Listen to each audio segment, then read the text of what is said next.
Good morning, everyone. Bonjour. Bienvenue à la première réunion du Comité de vérification. Welcome to our first meeting of the Audit Committee.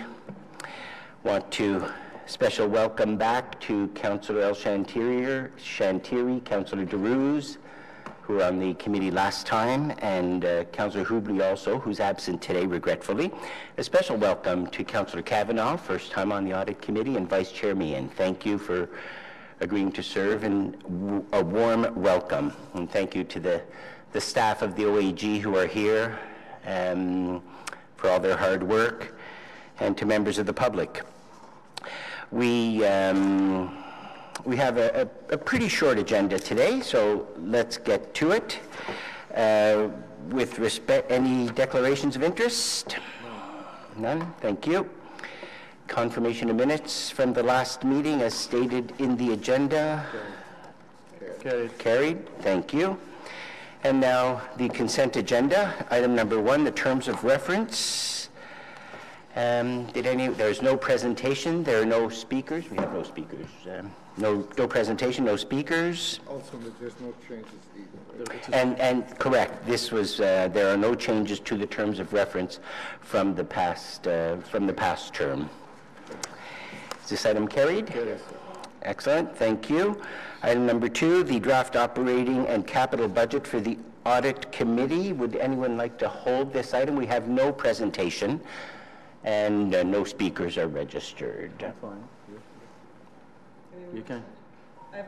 Yes, and Vice Chair Meehan has a roadmap motion. Okay. That the Audit Committee recommend that Council, sitting as Committee of the Whole, approve the Audit Committee 2019 draft budget operating resource requirement, and that's it. It's a pretty short roadmap motion. Any questions? Concerns? No? Carried? Carried. Thank you very much. Item number 3 of our agenda is the Ernst & Young Audit Plan, and we do have a presentation. Is the Deputy Treasurer, yep, and Suzy Gignac from Ernst & Young, and Isabel, you are not participating in the presentation? No, are here to present. So please proceed as you see fit.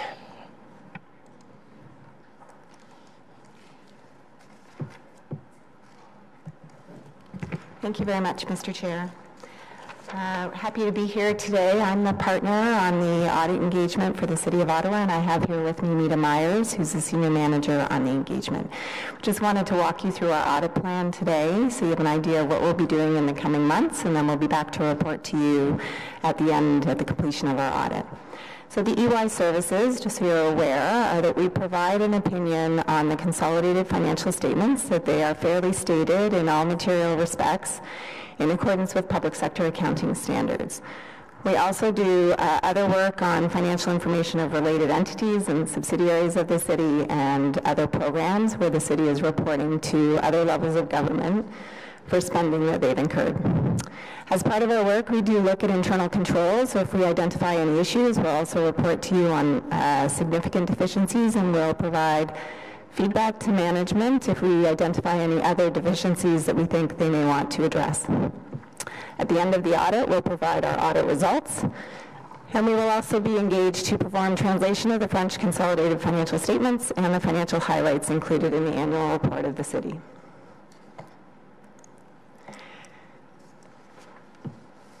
So starting with planning materiality, this is one of the first things we do as we're developing our audit plan. And as I mentioned, we're formulating an opinion on the consolidated financial statements as to their fair presentation in all material respects in accordance with the applicable standards. So planning materiality is a critical factor. It's the level at which we think an error or omission would impact a user's decision when they're using the financial statements. So we generally look at both quantitative and qualitative factors, and we look at the city's operating budget to determine materiality. And we also look at the standards because there are sort of some set percentages that are used. And for the city, we've determined that expenditures are the critical financial indicator, and so we have identified 2% of budgeted expenditures as the materiality level for the audit. This is $68.8 million versus $67.1 million in the prior year. The threshold we're using and the methodology to determine materiality is in line with prior years. As we go through the audit, if we identify issues, we will raise those, and we will also reconsider materiality as those may impact it. And just to let you know, we do a significant amount of work at testing levels well below planning materiality. This is the level when we combine all of the issues that we would determine it could have an impact on a user. But we do testing on a sample basis, both for key items, which are above a certain dollar threshold, which would be a percentage of TE, and also random samples. So our audit approach, when you're doing an audit, you can do an audit where you test controls and you do detailed testing, or you just do detailed testing, so a substantive audit. For the city, we have historically and will continue to rely on controls. We have specialists that look at IT general controls over SAP and MarkView. And we also look at controls over certain processes. So for the city, we look at the payroll controls and we look at accounts payable and expenditure controls as well. As a result of relying on those, we can do less detailed testing because we have an overall comfort level with the control and processes. For the remaining significant processes, we do a substantive approach, which is detailed testing. So I'm going to pass it over to Mita, who will give you a little more detail on the areas of audit emphasis and the specific testing that we do in those areas. Good morning, everyone. So I will not go into detail testing procedures, but I'll just highlight some of the procedures that we perform in some of the areas of audit emphasis. So the first area is revenue recognition, and we perform the data analytics over certain significant revenue streams, as well as we'll conduct other detailed substantive procedures on the remainder of the revenue streams. We're going to perform the 100% of the transactions to look at the correlation between revenue, accounts receivable, and cash, and should there be any anomalies, we'll investigate further. For the tangible capital assets, we will also use our data analytics tool and perform our work. We'll also, in addition, we'll conduct a detailed investigation of any additions, transfers, or disposals, and also look at the assumptions used for the useful life and the depreciation methods used by the city. For other areas of emphasis, such as investments, we'll perform substantive procedures on the valuation and assess the differences and significant increases in fair market value or any gains and losses as a result of the sale or purchase of the investments. For the employee future benefits, we will, similar to prior years, we will involve our specialists to look at the assumptions, management assumptions used in the valuation of the employee future benefits. Contingent liabilities and commitments, we will assess, we'll look at the new agreements entered by the city during the year, as well as we'll assess completeness and accuracy of the disclosures for the commitments, including commitments of the Ottawa Light Rail Transit project. Overall, we will also assess the appropriateness of the financial statement disclosures as they are in line with the appropriate standards, as well as we are supposed to look at the risk of, as part of our procedures, we're supposed to look at the fraud risk and assess on a transactional basis via assessment of the journal entry testing to see if there's any risk of management override. And Susie will continue the presentation. So very quickly, our audit plan. So we normally come... Oops. Yep. Turn yours off.